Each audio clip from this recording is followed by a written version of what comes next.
Selamat datang kembali di channel A31 Studio. Semoga kalian baik-baik saja di sana. Nah, dalam kesempatan kali ini saya akan mencoba menghibur kalian semua dengan menceritakan tentang sebuah alur cerita film yang berjudul 1922. Sebuah film drama horor Amerika yang ditulis dan disutradarai oleh Zack Hilditch. Film ini diangkat dari kisah nyata novel karya Stephen King pada tahun 2010. Yang mana di sini menceritakan tentang kehidupan keluarga petani di sebuah desa yang jauh dari kota.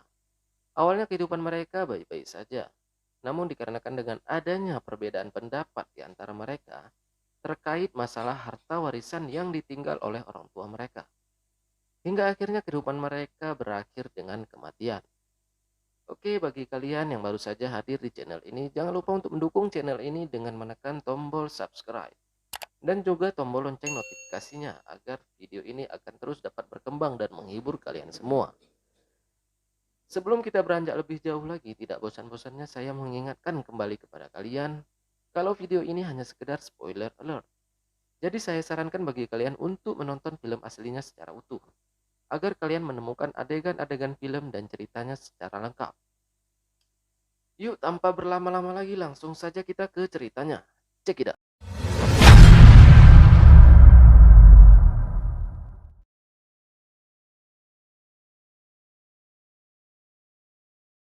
Di awal-awal film, kita diperlihatkan dengan adanya seorang pria tua yang berada di kamar hotel, di mana pria tersebut tampak murung dan gelisah. Lalu kita lihat pria tersebut mengambil beberapa kertas dan menulis beberapa keluh kesah yang ia alami selama ini. Ia menceritakan tentang penyesalan hidupnya yang sangat besar atas dosa yang sudah ia lakukan terhadap keluarga satu-satunya yang ia cintai. Ya, pria tersebut adalah Wilfrid yang diperankan oleh Thomas Jane. Dahulu ia tinggal di sebuah desa terpencil jauh dari kota, dan di desa inilah kisah mereka dimulai. Tepat pada tahun 1922, Wilfrid adalah seorang petani sejati. Ia adalah seorang pekerja keras, penuh dedikasi dan bahagia dengan pekerjaannya sebagai petani. Lewat narasi film, kita bisa lihat bahwa pada tahun 1922, kebanggaan seorang pria adalah memiliki lahan pertanian dan juga anak laki-laki.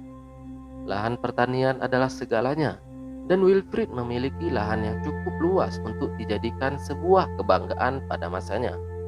Wilfrid memiliki istri yang akrab dipanggil Arletty. Mereka memiliki seorang anak laki-laki berumur 14 tahun yang bernama Henry. Ia mengajari segalanya pada Henry agar bisa menjadi petani tulen seperti dirinya suatu hari nanti. Saat tiba waktunya, tanah tersebut bisa diwariskan olehnya pada Henry.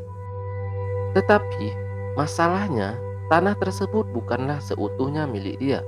Secara sah, tanah sebesar 180 hektar yang sangat Wilfrid banggakan itu adalah milik istrinya, yang merupakan warisan dari ayah istrinya sendiri. Mereka sangat bahagia dengan kehidupan di pedesaan sebagai petani. Tetapi berbalik dengan Arletty, yang mana ia merasa hidupnya sangat hampa dan ia memiliki mimpi lain, yaitu ia ingin pindah ke kota dan membuka sebuah usaha butik. Hingga suatu malam, Arletty akhirnya menyampaikan keinginannya untuk menjual seluruh tanahnya dan pindah ke kota. Tentu saja Wilfrid tidak setuju. Wilfrid kaget. Baginya, keputusan tersebut adalah hal terkonyol yang akan dilakukan oleh keluarga petani. Ia tidak rela kalau Arletty menjual lahannya itu. Baginya kota adalah tempat orang-orang bodoh. Henry, anak mereka, juga tidak setuju dengan pendapat Arletty. Bukan hanya karena Henry calon petani seperti ayahnya, tetapi karena Henry sudah jatuh cinta pada anak perempuan dari salah satu tetangga mereka, yaitu Shannon. Dan ia tidak rela meninggalkan Shannon, kekasihnya, hanya karena keinginan ibunya untuk pindah ke kota. Tapi tidak ada yang bisa mereka perbuat. Tanah itu adalah milik Arletty secara legal. Bahkan Arletty sudah membuat keputusannya sendiri dengan cara menghubungi langsung ke calon pembelinya sebelum memberitahu kepada suaminya terlebih dahulu. Wilfrid putus asa membayangkan kehidupan tanpa lahan dan diharuskan bekerja di kota mengabdi pada orang. Beberapa hari kemudian mereka membicarakan hal ini lagi bersama. Dengan tekad bulat, Aleti menawarkan pada Wilfrid sebagian uang dari hasil penjualan tanahnya itu dengan meminta Wilfrid juga menceraikannya, lalu mengambil hak asuh atas anaknya Henry. Wilfrid semakin putus asa dan kaget mendengar permintaan dari istrinya itu. Pikirannya pun sudah buntu. Segala upaya sudah ia lakukan untuk membujuk istrinya, namun semuanya itu sia-sia. Istrinya tetap juga bersikeras untuk mewujudkan keinginannya itu pindah ke kota. Ia bukan hanya akan kehilangan mata pencahariannya sebagai petani, tetapi ia juga kehilangan anak laki-laki satu-satunya, kebanggaannya, harapannya, dan juga penerusnya. Pada suatu hari saat sedang bersama-sama bekerja di ladang, akhirnya Wilfrid mulai memanipulasi otak Henry, membuat Henry berpikir bahwa ia akan kehilangan masa depannya sebagai petani. Sekaligus ia juga akan kehilangan ayah dan juga pacarnya yang ia cintai itu. Setelah Henry ikut putus asa mendengar perkataan ayahnya tersebut, Wilfrid juga memanipulasi Henry ke titik yang lebih jauh, bahwa satu-satunya cara supaya mereka berdua bisa tetap hidup seperti sekarang ini adalah dengan cara membunuh ibunya sendiri, yaitu Aleti. Henry awalnya kaget. Ia agak ragu atas pernyataan ayahnya itu. Namun setelah ia pikir-pikir, akhirnya ia setuju dengan rencana tersebut. Setelah ayahnya meyakinkan bahwa ibunya akan hidup bahagia di surga kelak, kemudian mereka menyusun rencana dengan mengajaknya pesta miras. Dengan bangganya Arleti setelah mendengar pernyataan suaminya bahwa ia setuju akan tujuan Aleti untuk menjual semua lahannya dan ikut pindah ke kota bersamanya ke Omaha. Aleti pun sangat senang, lalu ia sangat banyak meminum minuman beralkohol hingga akhirnya ia mabuk dan pingsan tidur di kamarnya. Wilfrid pun bersiap-siap setelah melihat istrinya itu setelah pingsan. Lalu Wilfrid pun bersiap-siap melakukan aksinya dengan dibantu oleh anaknya Henry. Dalam pembunuhan ini, Aleti pun tidak mati dengan cepat. Ia masih berusaha melawan hingga pada akhirnya lehernya digorok, lalu mayat Aleti pun dibuang ke dalam sumur di belakang rumah mereka. Setelah berhasil kejadian bejat ini dilakukan, lalu mereka bergegas membersihkan darah yang sudah berceceran di kamarnya dan membuang baju Aleti juga ke dalam sumur dengan tujuan agar jejak pembunuhan yang mereka lakukan tidak diketahui oleh pihak polisian nantinya. Tak lama setelah kejadian ini, pada siang harinya datanglah seorang pengacara istrinya yang sedang mencari Aleti ke rumah Wilfrid. Karena tempo hari Aleti memintanya untuk menjual ladang dan juga rumahnya. Wilfrid di sini bersekongkol dengan anaknya dengan mengatakan kalau Aleti sudah lama pergi dari rumahnya dengan membawa beberapa baju tanpa meminta izin pada Wilfrid sebelumnya. Awalnya pengacara tersebut nampak curiga dan tidak percaya kepada perkataan Wilfrid. Ia mengira Wilfrid pasti berbohong. Lalu ia mencoba untuk masuk ke dalam rumahnya, tetapi ia ditahan oleh Wilfrid. Tak lama setelah perdebatan mereka usai, akhirnya pengacara tersebut pergi meninggalkan mereka dengan mengancam akan membawa polisi ke rumah mereka. Karena mendengar ucapan pengacara tersebut, Wilfrid pun sangat cemas. Lalu bersama anaknya ia memasukkan sapi ke dalam sumur dengan tujuan agar mayat istrinya tidak diketahui oleh pihak kepolisian saat dilakukan penggeledahan, dan menimbunnya dengan tanah sebagai kamuflase atas kematian istri dan ibunya itu.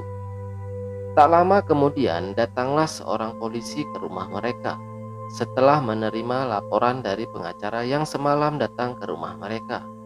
Dengan izin Wilfrid, polisi itu pun masuk ke dalam rumah. Lalu ia bertanya tentang keberadaan istrinya tersebut. Namun jawaban Wilfrid sama. Ia menjawab istrinya sudah kabur dari rumah tanpa pamitan terlebih dahulu. Lalu ia memeriksa di setiap sudut ruangan, namun tidak ada yang ia temukan hal-hal yang mencurigakan. Tak lama kemudian polisi itu pun beranjak pergi dari rumah Wilfrid. Ketika malam harinya, di saat Wilfrid sedang mengisi waktu kosongnya dengan membaca buku, ia tiba-tiba mendengar suara aneh yang berasal dari kamar anaknya. Lalu ia bergegas bangkit dan beranjak melihat ke kamar anaknya. Dari kejauhan ia melihat sosok istrinya yang sudah ia bunuh, tepat di depan pintu kamar anaknya. Wilfrid pun kaget dan mengarahkan lampu yang ia pegang ke arah pintu kamar anaknya. Namun ternyata itu adalah anaknya Henry yang terbangun dari tidurnya. Namun singkat cerita, keesokan harinya terjadilah masalah antara keluarga Henry dan Shannon, yang mana dikarenakan terlalu bebasnya kedekatan Henry dan Shannon, sehingga terjadilah kecelakaan antara mereka berdua yang membuat Shannon hamil di luar nikah. Karena kehamilan Shannon, kemudian Henry berkata kepada ayahnya bahwa ia akan bertanggung jawab atas kejadian yang sudah ia lakukan terhadap Shannon dan meminta uang untuk melamar Shannon. Setelah mendengar perkataan dari anaknya itu, Wilfrid berkata kepada anaknya bahwa ia tidak memiliki uang untuk itu. Kemudian di sini Henry tidak setuju tentang pernyataan ayahnya dan membuat ia marah.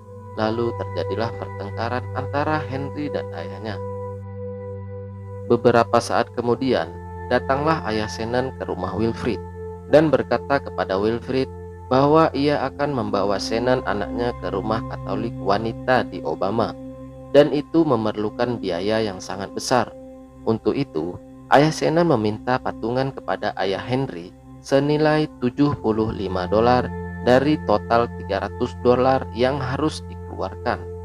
Akan tetapi, Wilfrid menolak atas permintaannya itu. Ia berkata bahwasanya ia tidak memiliki uang sebesar itu saat ini. Ayah Shannon berkata apapun alasannya, Wilfrid harus mengupayakan uang itu. Dan keesokan harinya, Wilfrid pergi ke kota dan mengajukan pinjaman dana ke bank. Di sana ternyata Wilfrid hanya mengajukan $35 kepada pihak bank. Namun pihak bank menawarkannya $750 dengan menggadaikan rumah dan ladangnya. Ketika mendengar itu, Wilfrid langsung menolaknya. Ia menyadari bahwa pihak bank menginginkan ladangnya seluas 180 hektar itu. Karena pinjaman tidak diterima oleh pihak bank, lalu Wilfrid pergi meninggalkan bank tersebut. Ketika ia keluar, ia dikagetkan dengan hilangnya mobil yang ia parkirkan tepat di depan bank tersebut. Lalu beberapa saat kemudian, ia menyadari bahwa mobilnya tersebut telah dibawa kabur oleh anaknya sendiri. Lalu ia menerima surat dari anaknya yang menyatakan bahwa anaknya telah pergi membawa mobil dan Henry tidak menginginkan ayahnya ikut mencarinya. Setelah kepergian Henry, tinggallah Wilfrid di rumahnya sendiri. Ketika malam harinya, mulailah teror datang menghantuinya. Pada saat itu datanglah tikus yang sangat begitu banyak ke rumahnya. Ia tidak tahu dari mana asal tikus itu semua. Kemudian setiap malam ia dihantui dengan kedatangan sosok istrinya yang telah ia bunuh itu. Singkat cerita, keesokan harinya sheriff yang pernah datang ke rumahnya waktu itu datang kembali ke rumahnya. Kemudian sheriff ini mengatakan bahwa telah terjadi perampokan tepat di mana mobilnya ditemukan saat itu. Sheriff ini mencurigai bahwa yang melakukan perampokan itu adalah anaknya Henry, yang tempo hari telah kabur dari rumah. Mendengar perkataan itu, Wilfrid pun marah dan menyangkalnya terhadap apa yang telah dia katakan oleh sheriff itu. Lalu ia mengusir sheriff itu keluar dari rumahnya. Setelah sheriff tersebut pergi, tak lama kemudian ia berpikir, apa yang telah ia lakukan tempo hari membuat kehidupan dirinya dan keluarganya hancur berantakan. Karena tak tahu harus berbuat apa lagi, Lalu ia datang ke bank yang ia datangi tempo hari dan mengambil pinjaman yang ditawarkan oleh pihak bank kepadanya. Sesampai di rumah, lalu ia segera menyimpan sebagian uang yang ia dapatkan dari bank sebesar $750 di dalam lemarinya. Namun, saat Wilfrid memasukkan uangnya ke dalam celah-celah lemari, tiba-tiba tangannya digigit oleh tikus yang membuat tangannya terluka. Dengan sangat emosi, Wilfrid membunuh tikus itu dengan menginjaknya hingga mati. Ternyata gigitan tikus di tangannya tadi membuat tangannya terluka parah hingga membusuk. Di tengah-tengah cuaca yang sangat dingin, hari-harinya ia lalui dengan sendirian, dengan keadaan tangannya yang semakin hari semakin membusuk karena infeksi oleh gigitan tikus. Wilfrid yang menjalani hidupnya sendirian di rumahnya, akhirnya ia mengalami stres berat. Ia mencoba menghibur dirinya dengan meminum minuman beralkohol agar dapat menghilangkan stres dan juga rasa sakit yang ia alami di tangannya. Kemudian ia selalu dihantui oleh sosok istrinya juga, yang telah ia bunuh dengan sangat keji saat itu. Dan ditambah lagi dengan kedatangan gerombolan tikus yang sangat banyak ke rumahnya. Walaupun sudah berulang kali ia membunuhnya, namun tikus itu semakin banyak. Keadaan ini membuat ia semakin hari semakin gila. Tak lama kemudian ia dihantui kembali oleh sosok istrinya itu, yang mana saat itu sosok istrinya berada sangat dekat di hadapannya. Ia kaget dan jatuh ke lantai bawah rumahnya. Ia melihat istrinya tersebut terus mendekatinya dengan segerombolan tikus yang mengikuti langkahnya menghampiri Wilfrid. Wilfrid yang sangat pasrah dan terdiam melihat sosok istrinya yang berlumuran darah di wajahnya dan mulai mendekatinya tepat di samping Wilfrid. Lalu istrinya mendekatkan mulutnya ke telinga Wilfrid dan membisikkannya dengan memberitahu bahwa anaknya Henry sudah menjadi penjahat, yang mana ia selalu melakukan perampokan dan juga pembunuhan. Setelah Henry berulang kali melakukan perampokan, lalu Henry mendatangi Shannon dan membawanya kabur bersamanya. Hingga suatu hari, gerak-geriknya tersebut diketahui oleh pihak kepolisian kota. Dan terjadilah perlawanan antara pihak kepolisian. Hingga akhirnya pihak polisi melepaskan tembakan yang mana Shannon menjadi sasaran pelurunya hingga menembus perutnya. Dan di saat itu Shannon mengalami pendarahan yang banyak hingga membuat ia sangat lemah. Henry yang masih terlalu muda menerima keadaan ini dalam hidupnya. Ia pun bingung dan tidak tahu harus berbuat apa. Hingga pada akhirnya nyawa Shannon tak bisa diselamatkan oleh Henry. Lalu Shannon pun mati. Henry pun sangat menyesal dan sedih yang sangat mendalam. Tanpa pikir panjang, ia pun menembak dirinya dengan pistol yang ia bawa. Di sisi lain, Wilfrid yang sudah sangat sekarat dengan keadaan infeksi di tangannya ditolong oleh sheriff yang datang ke rumahnya, dan Wilfrid dibawa ke rumah sakit terdekat saat itu. Karena luka infeksi di tangannya itu semakin parah dan membusuk, sehingga membuat tangannya harus diamputasi. 1 minggu kemudian, setelah keadaan Wilfrid semakin membaik, akhirnya ia mendapat berita bahwa jasad anaknya telah ditemukan bersamaan dengan pacarnya Shannon. Saat ia melihat jasad anaknya ini, ia sangat kaget karena ia melihat wajah anaknya yang sangat mengerikan.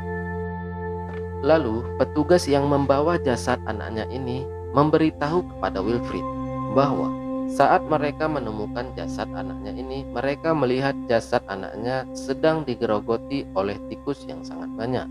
Mendengar hal itu membuat Wilfrid sangat yakin bahwa dia dan putranya telah dikutuk oleh istrinya.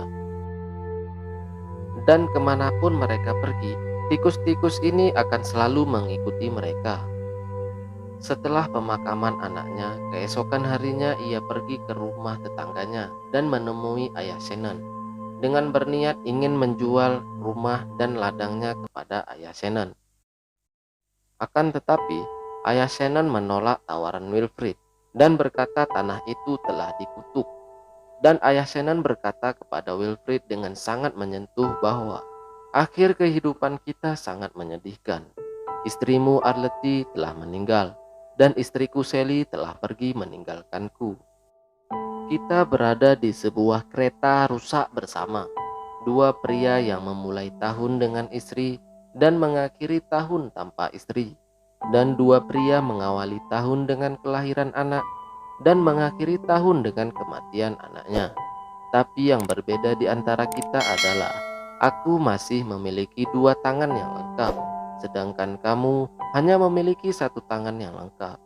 Setelah itu, Wilfrid pergi dari rumahnya dan tidak pernah kembali lagi ke rumahnya. Hari-hari Wilfrid diselimuti dengan keadaan yang sangat stres. Ditambah lagi yang rumahnya akhirnya disita oleh pihak bank karena tidak mampu melunasi pinjaman yang sudah ia ambil saat itu. Wilfrid lalu pindah ke kota, di mana kota tersebut adalah kota yang diimpikan oleh istrinya saat itu. Di kota, Wilfrid bekerja sebagai penarik palet selama 14 bulan. Namun singkat cerita, Wilfrid keluar dari pekerjaannya itu karena ia merasakan dirinya selalu didatangi oleh tikus-tikus yang selalu menerornya. Lalu keadaan Wilfrid menjadi sangat stres. Setelah itu, di kota tersebut Wilfrid menyewa salah satu apartemen di kota tersebut, dan di sanalah ia menghabiskan hari-harinya. Dan ia menulis mengakui semua kejahatan yang sudah ia lakukan terhadap keluarganya dulu. Ketika malam harinya, setelah ia menulis semua pengakuannya, ia didatangi oleh tiga sosok arwah, yaitu Arletty istrinya, Henry anak laki-lakinya, dan juga Shannon pacar anaknya. Dan di sana Wilfrid melihat Henry yang sedang memegang pisau yang ia gunakan saat menggorok leher istrinya, dan menyuruh Wilfrid menggorok lehernya sendiri agar bisa ikut bersama dengan mereka. Lalu akhirnya film pun selesai. Dari cerita film ini kita bisa mengambil sebuah kesimpulan bahwa dalam kehidupan kita harta materi bukanlah segalanya. Harta yang berharga dalam hidup kita adalah keluarga. Maka cintailah keluargamu sebelum keluargamu pergi meninggalkanmu. Setiap tindakan yang kita ambil selalu memiliki konsekuensi dan berpengaruh ke aspek lain dalam kehidupan kita. Karena penyesalan itu selalu datangnya di akhir. Terima kasih bagi kalian semua yang sudah mengikuti video ini dari awal hingga akhir. Bagi kalian semua jangan lupa untuk menekan tombol subscribe dan juga nyalakan tombol lonceng notifikasinya agar kalian menjadi orang yang pertama mendapatkan video-video kita